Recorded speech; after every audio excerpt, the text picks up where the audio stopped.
नमस्कार दोस्तों, स्वागत है आपका YouTube चैनल शब्दों के मायाजाल में। दोस्तों, आज का सत्संग आपके लिए बहुत ही ज़्यादा विवेकपूर्ण होने वाला है और आज का सत्संग आपको बिल्कुल मिस नहीं करना है, क्योंकि आज हम बात करेंगे कबीर साहब जी के द्वारा बताए गए सार शब्द के अर्थ स्वरूप पर। अगर कबीर साहब जी के अर्थ स्वरूप को अगर हमने समझ लिया तो सार शब्द हमें समझ में आ जाएगा कि भाई कबीर साहब ने सार शब्द को लेकर, सार शब्द का जो विषय हमारे जीवन में आता है, तो आप पूरी तरह से उस सार शब्द को समझ जाओगे और आपकी सारी भ्रांतियां भी हमेशा हमेशा के लिए मिट जाएगी। शब्द शब्द सब कोई कहे, वो तो शब्द विदे, जीव्या पर आवे नहीं, निरख परख कर ले। 52 अक्षर लोग तरे, सब कुछ इन्हीं माही, ये अक्षर खिल जाएंगे, वो अक्षर इनमें नहीं। ये जितने भी हमारे जीवन में जो कबीर साहब जी की वाणियां आई है, कबीर साहब ने जो हमें सार शब्द का संकेत दिया है, सार शब्द हमें समझाने की कोशिश की है, उस सार शब्द के अर्थ स्वरूप को हमें समझना है।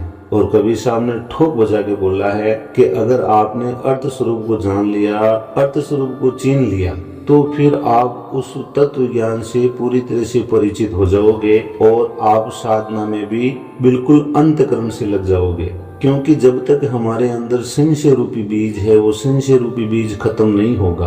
क्योंकि चेतन में तो किसी प्रकार का संशय है नहीं, वो तो अचल है, अविनाशी है। जीव सत्ता में जो भी जिज्ञासा है, ये जीव सत्ता की जिज्ञासा तब तक शांत नहीं होगी, तब तक हम उस तत्व ज्ञान को प्राप्त नहीं हो पाएंगे। नहीं तो हम गीता को समझ सकते हैं और न ही हम कबीर साहब जी के मार्ग को समझ सकते हैं और न ही अन्य संतों ने जो हमें बताया है उस मार्ग को हम समझ सकते हैं। इसलिए कबीर साहब जी के अर्थ स्वरूप को समझना सबसे ज्यादा जरूरी है।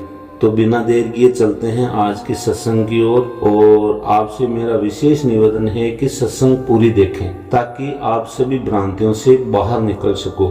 कबीर साहब ने बताया है कि ऐसा राम जपो मोरे भाई, तासे आवागमन नसाई, ज्ञानी बहुत कतेसो ज्ञाना, तासो उपजत मन अभिमाना।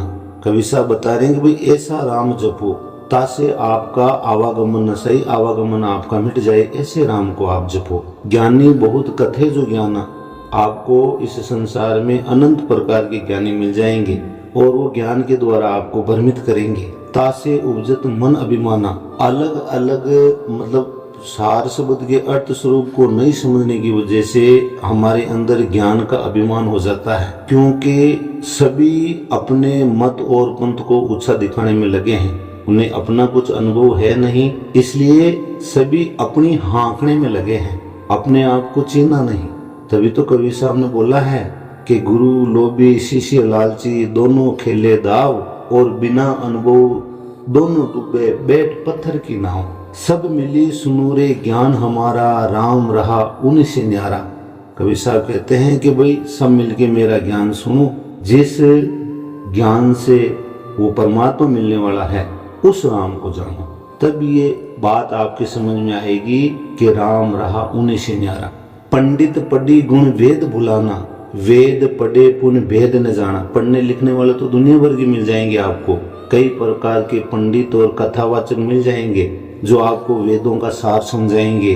पढ़ने लिखने की उन्होंने कुछ कमी नहीं रखी है। पंडित पढ़े गुण वेद बुलाना, वेद पढ़ी पुण्य भेद न जाना। जब तक भेद समझ में नहीं आएगा, तब तक सार शब्द का अर्थ स्वरूप समझ में नहीं आएगा, तब तक आप उस अचल स्थिति को प्राप्त नहीं हो पाओगे। संजा तर्पण अरु आचारा, राम रहा उन्हीं से न्यारा। सन्यासी आपे भगवाना, अहमें के गर्भ बुलाना। दरी दरी अंग लगावे छारा, राम रहा उन्हीं से न्यारा। जो आप देखते हो सन्यासी जो भगवे कपड़े पहने हुए होते हैं, वो भगवान होने का दावा करते हैं और पीछे पीछे संगत भी जयकारा लगाती है। सन्यासी आपे भगवाना, वो खुद भगवान बन के मतलब अपने आप में भगवान का ओधा लेके बैठ जाते हैं और पीछे अंधी संगत भी उन्हें भगवान मानने लगती है। सन्यासी आपे भगवाना, अहमें के गर्भ बुलाना, कि उन्हें ज्ञान का घमंड होने की वजह से, अपनी साधना का घमंड होने की वजह से बार बार उनका आवागमन लगा रहता है, बार बार गर्भ वसेरा होता है उनका। सन्यासी आपे भगवाना, अहमें के गर्भ बुलाना। वो घमंड और अहंकार में उन्हें खुद का तो पता नहीं, और भगवान बन के बैठ गए। दरी दरी अंग लगावे छारा, राम रहा उन्हीं से न्यारा। देखते हो ना, जो गोबर होता है, गोबर को सुखा के और फिर उसकी धुनी तापते हैं और फिर उसमें से जो बबूद होती है वो पूरे शरीर के लगाते हैं। ये उनके लिए बोला है कि सन्यासी आपे भगवाना, एह मैं के गर्भ बुलाना। दरी दरी अंग लगावे छारा, राम रहा उन्हीं से न्यारा। बबूत बोलते हैं उसको जो शरीर के लगाई जाती है। अचारी चौका पाक बनावे, प्रतिमा को भोग लगावे। बजावे घंट करे बमकारा, राम रहा उन्हीं से न्यारा। अचारी चौका पाक बनाना, दिखावा करना, और प्रतिमा मूर्ति को भोग लगाना। मंदिर में घंटे बजाते हैं, हाथ में लेके घंटी बजाते हैं, कई प्रकार के वो ढोंग करते हैं और मुंह से बमकारा करते हैं। जय जय बोले, हर हर बोले। बमकारा में कई प्रकार के शब्द लिए जा सकते हैं। राम रहा उन्हीं से न्यारा। जोगी जोग ध्यान तप करही, मन पौना दृढ़ आसन धरही। कंद मूल खनि करे आहारा, राम रहा उन्हीं से न्यारा। जो ये जोगी सन्यासी होते हैं, ये कई प्रकार का ध्यान तप वगैरह करते हैं और मन पौन दृढ़ आसन धरही, मतलब कई प्रकार का दिखावा करते हैं, पर आत्म तत्व को चीने बिना, कबीर साहब जी के सार नाम के अर्थ स्वरूप को जाने बिना ये जीव का मोक्ष नहीं हो सकता। कंद मूल खनि करे आहारा, राम रहा उन्हीं से न्यारा। जंगल में होते हैं ना शकरकंद की तरह, जो कंद मूल जमीन में पैदा होते हैं, उसका आहारा करते हैं, उसको जमीन से खोद खोद के खाते हैं, दुनिया में दिखावा करते हैं, परंतु आत्म तत्व को चीने बिना, तत्व ज्ञान को प्राप्त हुए बिना, अचल स्थिति को प्राप्त हुए बिना जीव का मोक्ष संभव नहीं है। ये जो बिना ज्ञान के उतर जाते हैं, दिखावा करते हैं, उन लोगों के लिए साहब ने बताया है। कीर्तम सो कहे ये करतारा, राम रहा उन्हीं से न्यारा। जैनी जीव दया प्रतिपारे, रसना राम नाम नहीं उचरे। जो जैनी होते हैं, व्हाइट कपड़े पहन के आप देखते हैं, मुंह पर पट्टी रख के, जैनी जीव दया प्रतिपारे, रसना राम नाम नहीं उचरे। वो मुंह के पट्टी मान लेते हैं और गांव गांव आप देखते हो वो घूमते हैं। जीव के प्रति दया होती है उनमें, परंतु रसना राम नाम नहीं जाने। उस राम नाम को नहीं जानने की वजह से उनकी आगे चलकर दुर्गति होती है। कीर्तन सो कहे ये करतारा, राम रहा उन्हीं से न्यारा। ये जैसे 4 मासी 6 मासी करते हैं ना, जैसे गीता में जैसे उपवास के लिए मना कर रखा है, ना ज्यादा खाने वाला, ना ज्यादा सहन करने वाला, ना ज्यादा सोने वाला, उनको किसी प्रकार का लाभ नहीं होता है। वैसे ही कबीर साहब ने इनको यहाँ पर फटकार लगाई है। यति अपने यत को दावे, काम जीत के बड़ा कहावे। हम तो अपना तन मन जारा, राम रहा उन्हीं से न्यारा। अपने शरीर को सुखा लेते हैं, तो संकल्प के द्वारा उस परमात्मा को प्राप्त करना चाहते हैं। यति अपने यत को दावे, वो अपनी शक्ति से उस परमात्मा को प्राप्त करना चाहते हैं। यति अपने यत को दावे, काम जीत के बड़ा कहावे। उसमें वो अभिमान हो जाता है कि मैंने ये जीत लिया है। कबीर साहब ने बोला है ना, कबीर कबीर क्या करे, खोज अपना शरीर, 10 इंद्रिया बस में कर, आपे आप शरीर, आपे आप कबीर। तो ये बस में हो जाती है, इसको करना नहीं पड़ता। बस में जीव में इतनी ऐसी सत्ता नहीं है कि ये अपनी इंद्रियों को बस में कर सके। ये तो परमात्मा की दया से ही सब कुछ होता है। जैसा उसका भाव होता है वैसा उसे फल मिलता है। हम तो अपना तन मन जारा, राम रहा उन्हीं से न्यारा। मतलब उन्होंने अपने पूरे शरीर को गला दिया, सुखा दिया, हर तरह का यत्न करके देख लिया, फिर भी परमात्मा उनसे दूर है। राम रहा उन्हीं से न्यारा। तो परमात्मा कबीर साहब, सदगुरु साहब ने सार शब्द के अर्थ स्वरूप को जो समझाया है, जो विवेकी हंस आत्माएं होगी वो अर्थ स्वरूप को जरूर पकड़ने की कोशिश करेंगे। और मैं अर्थ स्वरूप का आपको इसमें हिंट भी दूंगा, उसे भी आपको समझना है, ताकि सदगुरु कबीर साहब जी के द्वारा बताए गए अर्थ स्वरूप को, सार शब्द के अर्थ स्वरूप को आप समझ सको। जंगम में फिरे लिंग लड़काई, निशिवासर शिव ही को ध्याई। शिव शिव करत गए जम द्वारा, राम रहा उन्हीं से न्यारा। ये जंगम जोगी आप देखते हो, ये अपने लिंग को लटका के घूमते हैं, नंगे घूमते आप देखते हो, मतलब शरीर का छेदन करा लेते हैं, अपने लिंग के छेद कराएंगे या तो उसमें कुछ लोहे का कुछ डाल के। तो ये काम वासना को जबरदस्ती कवर करना चाहते हैं, इसलिए साहब ने इन्हें फटकार लगाई है। जंगम फेरे लिंग लड़काई, निस्वासर शिव को ध्याई, कि वो शिव को ध्याते हैं। शिव शिव करत गए जम द्वारा, राम रहा उन्हीं से न्यारा। सब तत्व ज्ञान की कमी होने की वजह से जीवों के साथ में ऐसा होता है। मौनी हो जो मौन गह रही, रचना वचन कह नहीं गई। उन्हें आत्मज्ञान नहीं होने की वजह से कई क्या करते हैं कि मौन व्रत धारण करके बैठ जाते हैं कि इसी में मोक्ष है, इसी में मुक्ति है। नहीं, शब्द सूरत का योग को जब तक आप प्राप्त नहीं होगे तब तक आपकी बात बढ़ेगी नहीं। वो शब्द क्या है, सूरत क्या है, इस पूरी विशेषता को आप समझोगे तो सूरत शब्द का आपका योग हो जाएगा। और सूरत शब्द का योग होने के बाद में फिर जीव बिल्कुल अलग अवस्था में चला जाता है, एकदम शुद्ध अवस्था में चला जाता है। फिर किसी से कोई वैर नहीं, किसी से कोई विरोध नहीं, कोई पराया नहीं, कोई दुश्मन नहीं, कोई दोस्त नहीं, सब एक समान। कबीरा खड़ा बाजार में, सबकी मांगे खैर, ना कऊ से दोस्ती ना कऊ से बैर। लहर क्रोध गढ़ भीतर धारा, राम रहा उन्हीं से न्यारा। क्योंकि कई प्रकार के जैसे लहर क्रोध गढ़ भीतर धारा, तो उनमें अनंत प्रकार की कई प्रकार की कमियां होती है। कामी क्रोधी लोभी लालची, इनसे भक्ति न हो, भक्ति करे कोई सूरमा, जात वर्ण कुल खोई। तो तब तक ये पूरी तरह से शांत नहीं होंगे, रहेंगे हमारे साथ में। जैसे काम क्रोध लोभ मोह ये सब हमारे साथ ही रहते हैं, परंतु जब आप अचल स्थिति में चले जाओगे तो फिर इनका हुक्म नहीं चलेगा, ये शांत होकर बैठ जाएंगे। फिर मन भी आपके साथ में हो जाएगा। फिर मन आपका दुश्मन नहीं है। मन को ऐसे ही लोगों ने काल घोषित कर रखा है। मन के द्वारा ही सब कुछ हो रहा है, मन के द्वारा ही आप आवागमन में हो और मन के द्वारा ही आपका मोक्ष होगा। मन तो हमेशा हमारे साथ में है, मन को हम नहीं काट सकते। कभी सामने मन के ऊपर बहुत अच्छे अच्छे शब्द बोले हैं, आने वाले समय में दास आपको उन शब्दों से पूरी तरह से परिचित करवाएगा। तपस्वी हो तन को दहेई, गरे छोड़ बन भीतर रही। कई तपस्या करने के लिए घर बार को छोड़ देते हैं और फिर वो वन में चले जाते हैं। देह अज्ञान लखावे छारा, राम रहा उन्हीं से न्यारा। अब उनमें तत्व ज्ञान की प्राप्ति नहीं होने की वजह से वो अज्ञान को प्राप्त है, इसलिए वो देह लगावे छारा, वो बबूत लगाते हैं अपने देह के।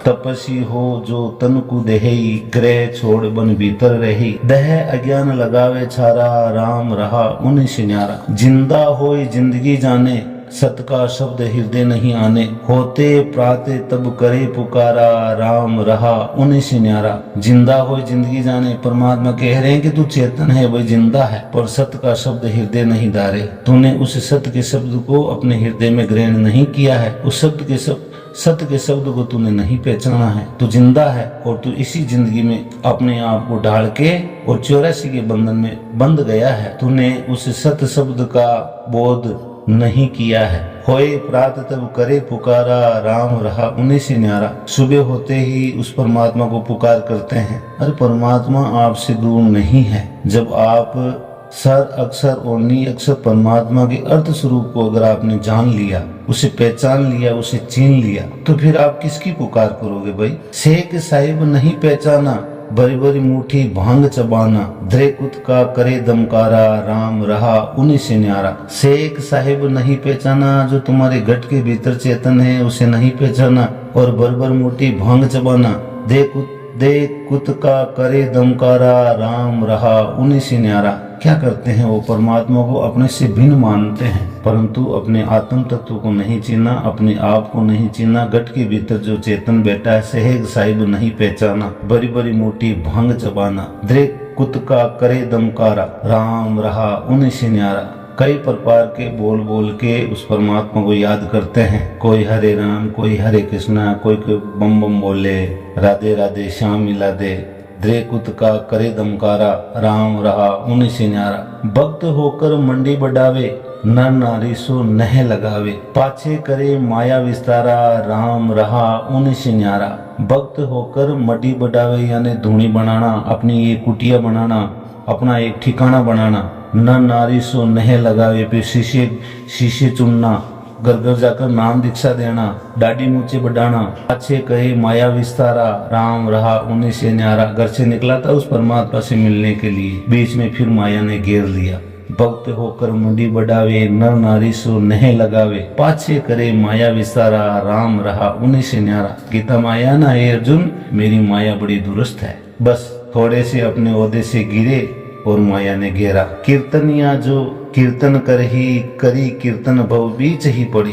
कीर्तन करे ओ हाथ पसारा, राम रहा उन्हीं से न्यारा। ये कीर्तनिया जो कीर्तन करही, ये घर घर जाके जो नाम दीक्षा देते हैं, कीर्तन सत्संग वगैरह करते हैं, करी कीर्तन भव बीच में ही पड़ी, दिखावा करते हैं। मेरे पास में 7 शब्द है, मेरे पास में मूल ज्ञान है, मैं पूरे विश्व को एक झंडे के नीचे लाऊंगा। इस पूरे 21 ब्रह्मांड में मेरे से बड़ा कोई तत्वदर्शी संत नहीं है। हमारा पंथ सच्चा है, सारे पंथ झूठे हैं। कीर्तनिया जो कीर्तन करही, करी कीर्तन भव बीच ही पड़ी। कीर्तन करे ओ हाथ पसारा, राम रहा उन्हीं से न्यारा। नहीं, मुझे मांगने की जरूरत नहीं है, परमात्मा के कारण मुँह आवे नहीं लाज। भाई क्या करा? परमात्मा ने बोला है कि नहीं आवे नहीं जावे, तेरा दिया कैसे खावे। जब परमात्मा आने और जाने वाला नहीं है, वो आपका दिया हुआ कैसे खाएगा? विचार करो, अपने आप को टटोलो।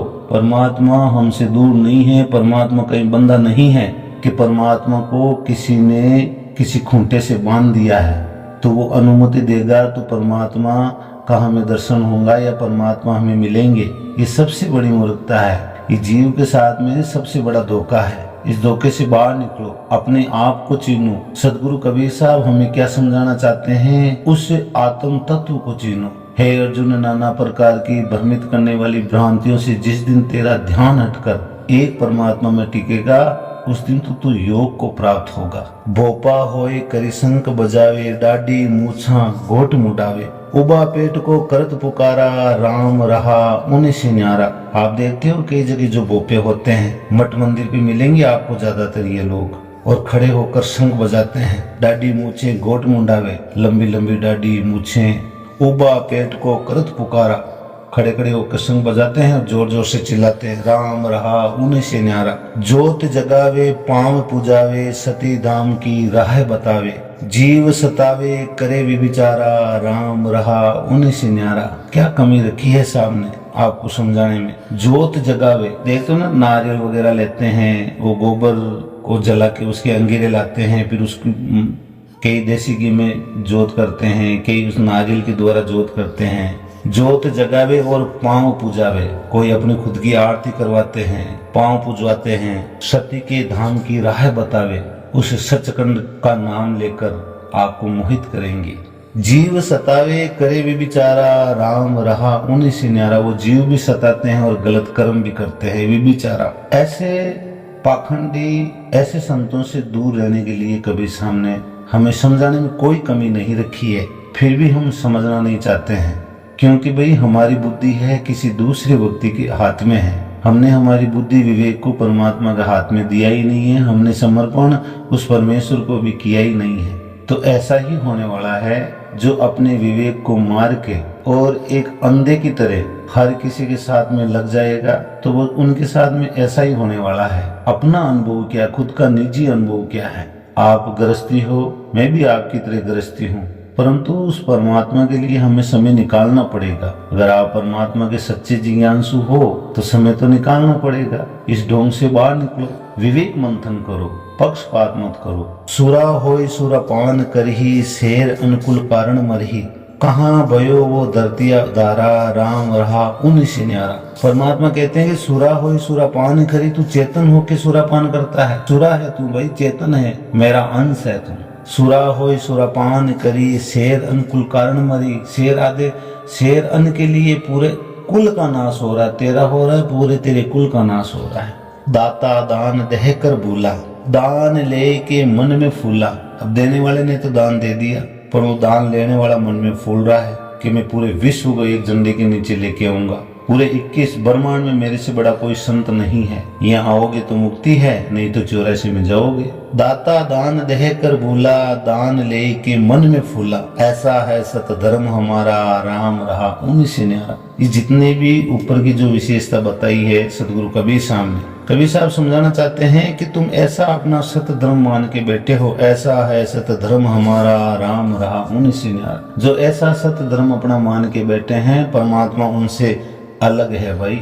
उस परमात्मा को चिन्हो, परमात्मा के अर्थ स्वरूप को समझो, उस सार शब्द के अर्थ स्वरूप को समझो, तब बात समझ में आएगी। सती होई के सत जो करही, मुर्दा संग जीवित ही मरी। काम स्वाद क्यों विचारा, राम रहा उन्हीं से न्यारा। कितनी प्यारी बात बोली है। हम देखते हैं सती प्रथा हमारे भारत में पहले थी, तो सती होई के सत जो करही, जो अपने मुर्दे पति के साथ में जीवित जो मरी थी, उनके लिए कबीर साहब ने क्या बोला है कि सती होई के सत जो करही, मुर्दा संग जीवित मरही, काम स्वाद कियो विचारा, राम रहा उन्हें से न्यारा। कि भाई जो उसने जो सती होने की जो प्रथा थी, जो साथ में जल जाती थी अपने मुर्दे पति के साथ में, तो काम वासना की वजह से उसने उसको उसके शरीर से प्रेम था। अगर इतना प्रेम परमात्मा से कर लेती, उस राम को छीन लेती, उस राम से मिल जाती। सती होय के सत जो करही, मुर्दा संग जीवित ही मरही, काम स्वाद क्यों विचारा, राम रहा उन्हीं से न्यारा। ये सब पाप पुण्य का जाल है। उस शरीर की गंध थी उसमें, उन सतियों में क्या थी, अपने पति के शरीर की गंध थी, और उस गंध से वो प्रेम करती थी, इसलिए उनके साथ में सती होती थी। बरमत बरमत सब बरमाई, राम भक्ति कोई बिरला पाई। पूरा संसार भ्रमित अवस्था में है। वो बरमत सब भरमा गए हैं, परंतु राम भक्ति कोई बिरला नर ने ही पाई है। कोई बिरले पुरुष बिरले साधक ने ही पाई है, कोई एक बिरले ने ही पाई है। प्रेम भक्ति सब ऊपर राजे, अखंड राम ते अटल विराजे। ऐसी भक्ति करे जो कोई, सतगुरु शब्द में रहो समोई। प्रेम भक्ति सब ऊपर राजे, अखंड राम ता अटल विराजे। ऐसी भक्ति करे जो कोई, सतगुरु शब्द में रहो समाई। कैसे उस सतगुरु के शब्द में आप समाहित होंगे। आन शब्दों से रहे न्यारा, सो भक्ता कहिए तत् सारा। जो आन उपासना है, जो आन शब्द है, एक उस अखंड राम के अलावा, उस सतगुरु शब्द के अलावा जो आन शब्द है उनसे न्यारा रहता है। सो भगता कहिए तत् सारा। उसने तत्व ज्ञान को प्राप्त किया है, उसने आत्म बोध को प्राप्त किया है, और वो मुझे प्राप्त होगा। वो उस परम चेतन को प्राप्त होगा, वो सच्चिदानंद घन ब्रह्म को प्राप्त होगा, वो उस सार शब्द को प्राप्त होगा, वो उस सतनाम को प्राप्त होगा, वो अपने उस विदेश स्वरूप को प्राप्त होगा, जहाँ जाने के बाद में जीव की फिर आवागमन की अवस्था नहीं होती। कहे कबीर दिया बतलाई, होती गुप्त प्रकट दिखलाई। जो बात गुप्त है वो मैंने तुम्हें प्रकट दिखा दी है। कहे कबीर दिया बतलाई, होती गुप्त प्रकट दिखलाई। राम नाम सुमरे जो कोई, ताको आवागमन न साई। कितनी गहरी बात लिखी है यहाँ पर। राम नाम सुमरे जो कोई, ताको आवागमन न होई। उस राम नाम को कैसे सुमरोगे आप, कौन से राम को याद करोगे, उस शब्द सूरत के योग में कैसे आप स्थित होगे, कैसे अपने आत्म तत्व को चिन्होगे, ताकि सारी भ्रांतियों से आप बाहर निकल सको। राम सुमरे जो कोई, ताको आवागमन ना होई। सदगुरु शब्द में रहे समोई, आन शब्दों से रहे न्यारा। अखंड राम ता अटल विराजे। कौन सा है वो अखंड राम, जो हमसे अलग राम है, जो साहिब ने ऊपर बताया है। आज का जो पूरे विषय है, उस विषय में उस राम को कैसे चीने। राम रहा उन्हीं से न्यारा। किन से नारा है, क्या हमसे नारा है या हमसे न्यारा नहीं है। सदगुरु कबीर साहब ने आज का ये जो विषय लिया है, आज की जो ये सत्संग ली है, इसमें कबीर साहब के सार शब्द का अर्थ स्वरूप छुपा है। ऐसा राम जपो मोरे भाई, तासे आवागमन नसाई। ऐसा राम नाम जपो मोरे भाई। वहाँ जपने की बात आई, उस राम नाम को जपो तो उससे आपका आवागमन नसाई नहीं होगा, आपका आवागमन। तो कबीर साहब जी के सार शब्द के अर्थ स्वरूप को थोड़ा संकेत के माध्यम से मैं आपको समझाना चाहूंगा। जिनके पास में विवेक है उन्होंने पकड़ा है, नहीं तो आने वाले सत्संगों में और पकड़ लेंगे। और फिर भी मैं आपको हिंट दे रहा हूँ। कबीर साहब ने बोला है कि एक राम दशरथ का बेटा, एक राम गटगट में बेटा, एक राम का सकल पसारा, एक राम इस जग से न्यारा। तो चारों वाणियों में राम नाम का शब्द आ रहा है। तो अब कैसे अर्थ स्वरूप को समझे। एक राम दशरथ का बेटा, कर्म फांस में वो राम आए थे, जैसे हम सभी आ रहे हैं। कर्म फांस टारे नहीं टरे, इसके विषय में भी मैं सत्संग करूंगा आने वाले समय में। और देरी से सुनते नहीं आप, वाद विवाद से बाहर निकलकर एकदम समचित आनंद की अवस्था में आकर सत्संगों को सुने, आपका मार्गदर्शन जरूर होगा। तो जो शरीर लेके आए थे राम जी, उनको अलग किया है कि ये वो राम नहीं है जिसके बारे में मैं बता रहा हूँ। एक राम गटगट में बैठा, हम सब में वो चेतन रूप में बैठा है। एक राम का सकल पसारा, जिसने ये सृष्टि बनाई, एक राम वो है। एक राम इस जग से न्यारा, तब उस जग से न्यारे राम को आप समझ लोगे आत्मज्ञान के द्वारा। कबीर साहब ने जो बताया है उनके ज्ञान आधार से, गीता के ज्ञान आधार से अगर आप समझ लोगे, आत्म तत्व को चीन लोगे, तो ये सारी अवस्थाएं आपके सामने आ जाएगी। कबीर साहब जी के अर्थ स्वरूप को समझो। अर्थ स्वरूप में ही आपके जीवन का भेद छुपा है, अर्थ स्वरूप में ही वो सार शब्द छुपा है। फिर उस राम को जपने की, सुमरन करने की विधि आपको अपने आप मिल जाएगी, नहीं तो किसी सहायक से मिल जाएगी। क्योंकि सभी ढोंगे नहीं है इस संसार में। परमात्मा के ऐसे ऐसे बच्चे हैं जो उस मालिक के लिए दिन रात वंदना करते हैं, दिन रात मालिक में खोए होते हैं। तो आज का सत्संग यहीं समाप्त होता है। तो अब मैं अपने शब्दों को विराम देता हूं। अगर आपका कोई प्रश्न है तो कमेंट बॉक्स आपके लिए खुला है। कमेंट बॉक्स के माध्यम से आप अपना सवाल जवाब जो भी है आप विस्तार से बता सकते हो। अगर चैनल पे नए हो तो चैनल को सब्सक्राइब करना नहीं भूलें और अपने मित्र दोस्तों में आज की वीडियो को ज्यादा से ज्यादा शेयर करें। अब इजाजत दें। आप सभी को मेरा साधुवाद, आप सभी को मेरा राम राम जी।